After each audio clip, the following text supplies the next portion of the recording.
Hello viewers, আসসালামু আলাইকুম। It's me Anyata Tazin, welcome to my video. আজকে পুরো ভিডিওটা জুড়ে আমি আপনাদের সাথে আছি পুরো বাজার দর, হাঁস মুরগি, কোয়েল পাখি, তারপরে আপনার ফার্মি মুরগি, টার্কি ইত্যাদি সব কিছু বাচ্চা নিয়ে আজকে আমি আপনাদের সাথে আছি। এদের বাজার দর কীরকম, দাম কীরকম, পুরো ভিডিওটা না টেনে দেখার অনুরোধ রইল।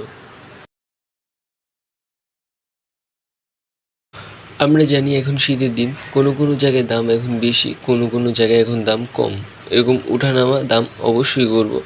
আর এখন পশু পাখি একটু বেশি অসুস্থ হয়। সতর্কতার সাথে ভালো পাখিটা কেনার চেষ্টা করবেন।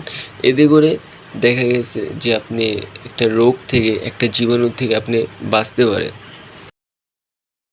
এইখানে যে আমরা দেখতেছি যে এগুলো হলো টাইগার মুরগি বলে কেউ, তারপরে হ্যাঁ টাইগার মুরগি, এগুলা অরিজিনাল টাইগার মুরগি। এগুলো কিন্তু অসুস্থ বাচ্চাগুলো, আর এগুলার যদি একবার ঠান্ডা লেগে যায় তাহলে কিন্তু এগুলো বাঁচে না সহজে, সাথে সাথে এগুলো মারা যায় যদি সুন্দরভাবে। আর এইখানে মিছিল হইতেছিল যাওয়ার টাইমে, আমি যখন এখানে ঢুকছি তখন দেখলাম যে এখানে কিসের জন্য ওরা মিছিল করতেছে। যাই হোক, এইখানে আছে বাজিগার পাখি, আর ওনারা বাজিগার পাখিরে সাদা একটা চুনা দেয়, ভিটামিন মিনারেলস, এটার জন্য ওনারা এটা ইউজ করতেছে। এটা দেয়, এতে ভালো, খুবই ভালো হয়, খারাপ কোনো কিছু না। এটা যারা পাখি পালে শুধু তারাই দেয়। আর এখানে আছে ঘুঘু পাখি। এই ঘুঘু পাখি মেবি আগের ঘুঘু পাখি হইব। কিছুদিন আগে যে ভিডিওটা আপনারা দেখছিলেন, যে আগে যে ভিডিওগুলো ছিল, তো হয়তো সে এই ঘুঘু পাখি হইব, বাট আমি শিওর না। তো ওনাকে জিজ্ঞেস করছি, উনি বলছে যে না, নতুনগুলা। তো এখানে যে তিতি মুরগি আছে, যেটা চীনা মুরগি বলে কেউ, তো এদের একটা পাও ভাঙা, আর অসুস্থ হয়েছিল গাড়ির থেকে নামানোর টাইমে, ঝাঁকিতে যখন ছিল তখনই অসুস্থ হয়ে পাওটা ভাঙা হয়ে গেছে। আর ডিমের রাজা ফার্মি মুরগি, নিচে আমরা যেগুলো দেখতেছি এগুলো ফার্মি মুরগি। এগুলো কিন্তু অধিক পরিমাণ ডিম পারে, প্রায় 18 মাস ডিম। তারা 18 মাস ডিম পারে, 18 মাসে কোনো মিস হয় না। তো খুব সুন্দরভাবে তারা ডিম দেয় যদি খাবার দাবার আপনার ভালোভাবে হয়। আর যদি খাবার না দেন তাহলে তো ডিম আশা করা যায় না।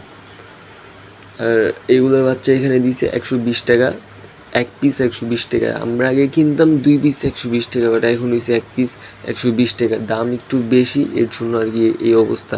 তাও আবার শীতের ভিতরে বেশি দাম দিয়ে আপনারা অসুস্থ বাচ্চাটা কেনার চেষ্টা করবেন না। এতে যদি কিনেন, লসের সম্মুখীন আপনি হবেন, তারা না। আজকে এই সপ্তাহে যখন আমি এখানে আসলাম তখনই দেখতেছি যে এখানে বাচ্চা ঝিমাচ্ছে বা কোয়েল পাখি ঝিমাচ্ছে। আবার কিছুক্ষণ আগে দেখলাম যে টাইগার মুরগিগুলো সেগুলো ঝিমতেছে। তো আপনারা খুব সতর্কতাভাবে কিনবেন। আর শীতের ভিতরে কিনেন, সমস্যা নেই। শীতের ভিতরে তো কোনো রোগ আসলে কি হয়েছে, সেই রোগ দমন করার ওষুধ আছে। বাট বাচ্চাদের যদি ঠান্ডা লেগে যায় কোনো একভাবে, সেটা কিন্তু আর দমন করা যায় না। এই যে দেখতেছেন এই বাচ্চাটা যেভাবে মাথা দিয়ে এমনি ঝিমতেছে পাশে, আর এইভাবে পাখি এগুলো এইভাবে সুস্থ আছে।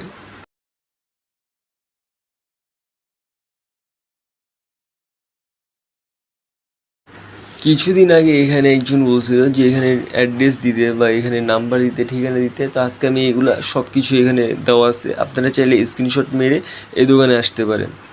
আর আমার যেটা মনে হয় যে বাজার দর সব জায়গায় এক সমান। ঢাকাতে তো, এটাও একটা ঢাকা, এটা ঢাকার রাজধানীতেই, পুরান ঢাকাতে।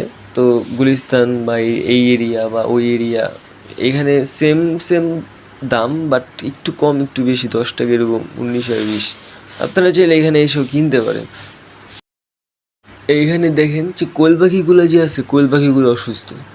কোয়েল পাখির ভিতরে কিছু আছে অসুস্থ, কিছু আছে সুস্থ, তো এরকম। আর এখানে যে সাদা বাচ্চাগুলো দেখিয়ে যাচ্ছি, এইগুলো কিন্তু অসুস্থ। তো আপনাদের বারবার বলতেছি, অসুস্থ জিনিস কিনে নিজে সমস্যার সম্মুখীন হয়েন না। আসলে আমি জানি না তাদের দোকানে কি সবই অসুস্থ নাকি। হয়তো এখানে রানীক্ষেত অ্যাটাক করছে, একটার থেকে সব কিছু দিয়ে অসুস্থ হইতেছে তাদের দোকানে। তো জানি না এটা কেন হয়েছে। তো সামনের সপ্তাহে আবার যখন আসুন তো তখন দেখাবো যে এখানে কি অসুস্থ আছে কি নাই। আর এখানে আছে খাঁচা, রং বেরং, লাল, নীল, হলুদ, অনেক রঙের খাঁচা আছে এখানে। আর এখানে একটা ছেলে আসছে এখন মুরগির বাচ্চা নেওয়ার জন্য। তো দেখলাম ওই বলতেছে, ভাই কোনটা ডিম পারবো। তো আমি ওরা বললাম যে এখান থেকে নিতে পারো, এগুলো বড় হইতে হইতে বহুত দেরি। তো ওরে দুটোটা মুরগির বাচ্চা এখান থেকে দেখাইলাম, ওরে বললাম নিতে। তো হয়তো একটা মুরগির বাচ্চা আর একটা মোরগের বাচ্চা নিল এখান থেকে। তো ওর থেকেও দাম নিছে আপনার, আমি এখানে দাঁড়ায় দেখলাম যে ওর থেকেও দাম নিছে আপনার 120 টাকা করে জোড়া। তো 120 টাকা কিন্তু কম টাকা না। 120 টাকা দিয়ে কিনে দুইটা হলো 240 টাকা। 40 টাকা দিয়ে কেনার পর যদি মারা যায় তখন আপনার এই টাকাগুলো জলে গেল। কোয়েল পাখির জোড়া এখানে এবার আসছে 60 টাকা, তিতি মুরগির আসছে আপনার 600 টাকা, আর ফার্মি মুরগি 120 টাকা, আর ওইখানে লেয়ার মুরগি 130। সো ভিউয়ার্স, আমরা এখন এসে বললাম দেশি মুরগির বাজারে। তো দেখা যায় আজকে দেশি মুরগির দাম কীরকম এটাও আপনাদের সাথে আমি আসি। তো এখানে আছে দেশি হাঁস, ওনারা বলে দেশি হাঁস, বাট এটা খাকি ক্যাম্বেল হাঁস। আর এখানে ছেড়ে হাঁস পালন করতেছে, যে জিনিসটা আমার কাছে অস্থির লাগছে, একদম মন কাড়ার মতো। যেটা আমি এইখানে ছিল একটা হাইব্রিড জাতের মোরগ, যেটা বিশাল বড় সাইজের ছিল, ওটা হাইব্রিড, ওটা কোনো দেশি জাত না। আর এখানে ছিল দেশি মুরগি, যেটা ওনারা কেজি প্রতি দিছে আপনার 570 টাকা করে। এখানে দেশি মুরগির কেজি 570 টাকা করে, যেটা আপনি নেন যে ওজনে যা উঠবো ওনাদের তাই টাকা দিতে হইব, এর বেশিও না এর কমও না। আর হাঁস যেটা দেখলেন আপনারা, তো এখান থেকে হাঁস ওনারা ছেড়ে পালন করে। আর এটা দোকানের মালিক যে উনি, যে যারা মুরগি বিক্রি করে এখানে, তো ওনারা এখানে হাঁস পালে আর ওই মোরগটা পালে। তো হাঁসের কেজি ওনারা দিছে আপনার 600 টাকা কেজি, আর মুরগি 570 টাকা কেজি বা 600 টাকা এরকম। কোনো দোকানে 600 টাকা, কোনো দোকানে 570 টাকা কেজি। সেটা শুধু দেশি মুরগির ক্ষেত্রে, আর অন্য কোনো মুরগি না। তো ভিউয়ার্স, ভিডিওটা কীরকম লাগলো